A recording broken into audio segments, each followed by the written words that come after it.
আপনি একটা দলকে বিশ্বকাপ খেলতে পাঠাবেন, সেই দলে আপনি নিশ্চয়ই ক্যাপ্টেন্সির ভার এমন একজনকে দেবেন, অধিনায়কত্বের দায়িত্বে এমন একজন থাকবেন যিনি অন্য সবার জন্য আইডল। তাকে অন্যরা অনুসরণ করবে, তার পারফরমেন্স অন্যদেরকে অনুপ্রাণিত করবে।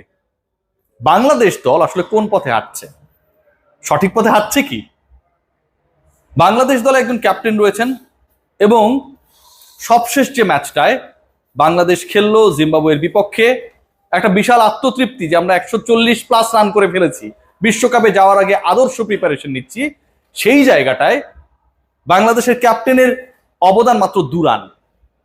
একটা দল যখন 101 রান পর্যন্ত বিনা উইকেটে থাকে, সেই দলটা যখন 143 রানে অল আউট হয়ে যায়, পুরো 20 ওভার পর্যন্ত খেলতে পারে না, ক্যাপ্টেন যখন 7 বল খেলে 2 রান করেন, স্ট্রাইক রেট যখন 28, আবারও বলছি, ঠিক তখন সেই ক্রিকেটারের জায়গাটাই স্কোয়াডে প্রশ্নবিদ্ধ হয়ে যায়। যার জায়গায় স্কোয়াডে প্রশ্নবিদ্ধ, যার দলে থাকাটা প্রশ্নবিদ্ধ, তিনি যে জায়গায় খেলছেন সেই জায়গায় খেলাটা প্রশ্নবিদ্ধ, তিনি যখন দলের অধিনায়ক হয়ে যান, ঠিক তখন ম্যানেজমেন্টের পরিকল্পনা কখনো প্রশ্নের ঊর্ধ্বে থাকে না ভাই। একবার খেয়াল করে দেখুন, পুরো দলে 2জন নন পারফর্মার রয়েছেন এবং তারা এখন পর্যন্ত জিম্বাবুয়ের মতো একটা দলের বিপক্ষে, উগান্ডার বিপক্ষে যারা পরাজিত হয় সেই দলের বিপক্ষে পারফর্ম করতে ব্যর্থ হয়েছে। লিটন কুমার দাস ড্রপড হয়েছেন 11 থেকে অবশেষে। নাজমুল শান্তকে বাদ দেবে কে? সেই সাহসকার আছে ভাই? ক্যাপ্টেন না? দায়িত্বশীল না? তাকে তো অন্যরা অনুসরণ করবে।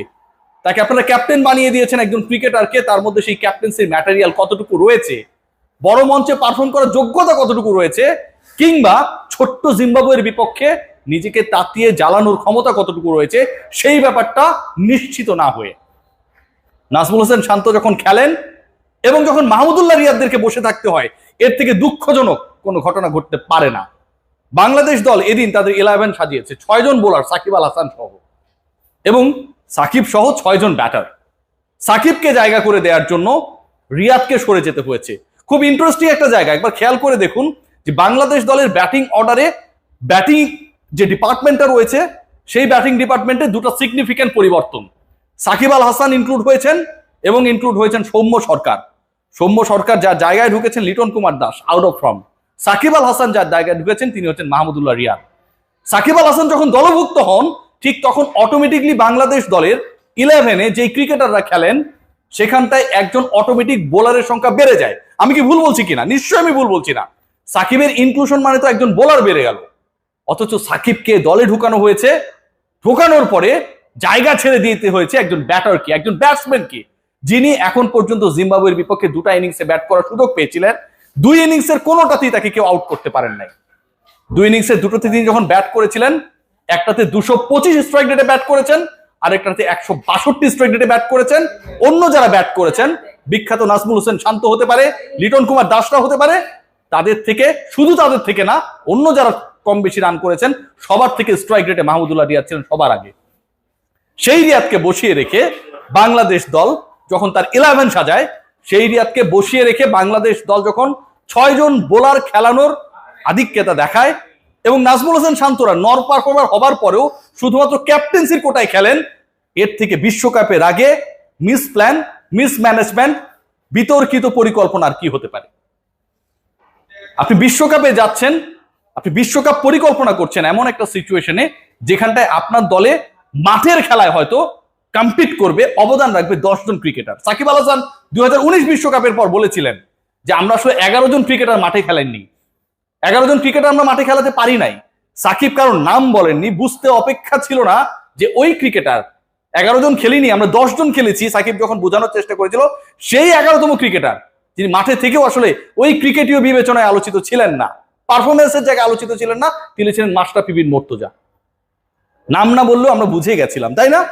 আজকে নাজমুল হোসেন শান্ত যখন জিম্বাবুয়ের বিপক্ষে পারে না, হোমে পারে না, উগান্ডার কাছে পরাজিত দলের বিপক্ষে পারে না, 28 স্ট্রাইক রেটে ব্যাট করে, যেই দলটা 101 বিনা উইকেটে থাকে, 143-এ অল আউট হয়ে যাওয়া সেই দলের ক্যাপ্টেনের যখন এই নতজানু পারফরমেন্স, এবং সেই দলের, সেই স্কোয়াডের 15 জনের মধ্যে থাকা একজন ক্রিকেটার যখন লাস্ট 2 ম্যাচে, যেটাতে তিনি ব্যাটিং করার সুযোগ পেয়েছিলেন, সর্বোচ্চ স্ট্রাইক রেটে রান করেন, বাংলাদেশের টোটালটাকে লাস্ট ম্যাচে 160+ করার ক্ষেত্রে যিনি বড় রোল প্লে করেছিলেন, এবং এর আগে 16 বলে 26 রান করে মান বাঁচিয়েছিলেন সেই রিয়াদকে বসে থাকতে হয়।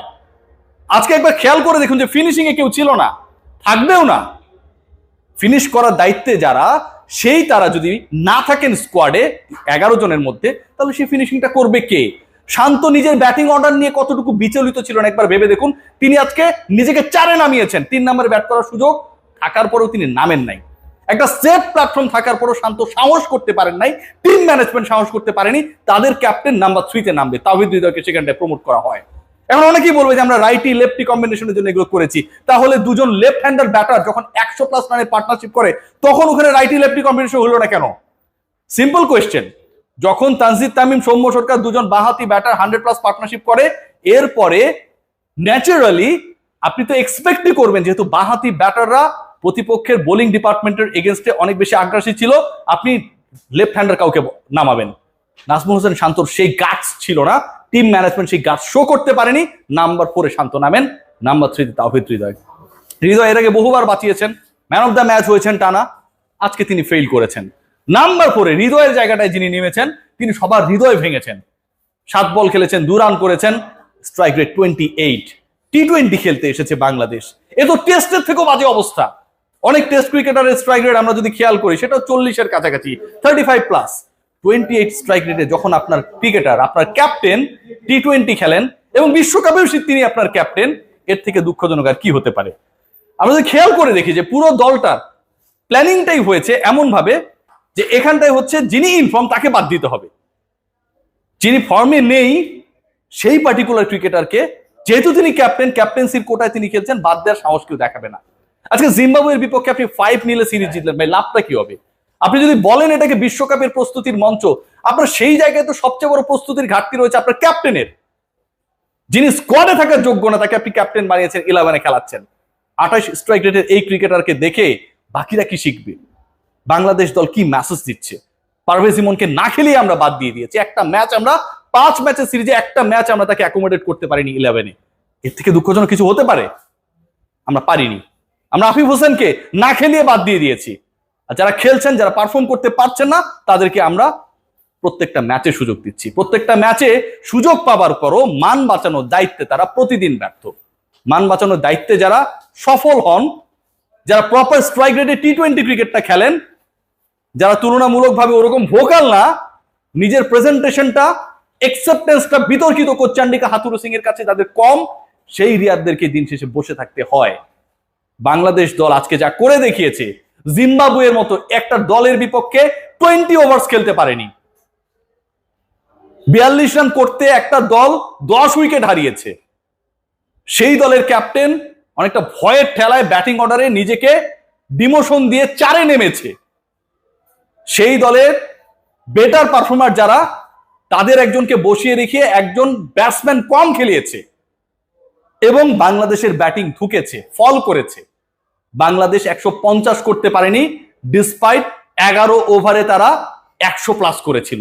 ডিসপাইট তানজিদ তামিম কিংবা লিটন, তানজিদ তামিম, সৌম্য সরকার একজন 50 আর একজন 40+ ইনিংস খেলেছিল। এর থেকে দুঃখজনক আর কি হতে পারে? এই ব্যাপারগুলো নিয়ে আসলে আলোচনা করে লাভ নাই।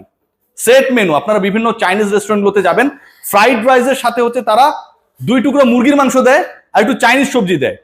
আপনি যদি একটু বাড়িয়ে দেন তাহলে চাইনিজ সবজির সাথে একটু বাংলা সবজিও মিক্স করে দেয়, এবার একটা কাবাব দিয়ে দেয়। বাংলাদেশ দল চলে সেট মেনুতে। যাদের মস্তিষ্কে সেট হয়ে আছেন তাদেরকে বাইরে রেখে, তাদেরকে বাদ দিয়ে আসলে 11 কল্পনা করা যায় না, হোক তারা নন পারফর্মার। মাহমুদুল্লাহ রিয়াদরা তারা তো অনেক আগে থেকে আসলে মরিচিকা অনেকের কাছে, তাদের এক্সিস্টেন্স থাকার পরও অনেকেই মনে করে তাদের অস্তিত্ব আসলে কোথাও নেই। এবং যেহেতু তারা মনেই করে এদের অস্তিত্ব কোথাও নেই, তাদেরকে ভ্যানিশ করে দেওয়ার জন্য যা যা করার দরকার প্রত্যেকটা পদক্ষেপ আমরা নিই। আজকে শান্তকে বাদ দেওয়ার কাজ আমরা দেখাই না, কিন্তু রিয়াদকে বাদ দিয়ে ব্যাটার কমিয়ে 6 জন বোলার নিয়ে খেলানোর আধিক্যতা আমরা ঠিকই দেখাই। সবাই ভালো থাকবেন। কতটুকু ভালো থাকবেন আই হ্যাভ ডাউট।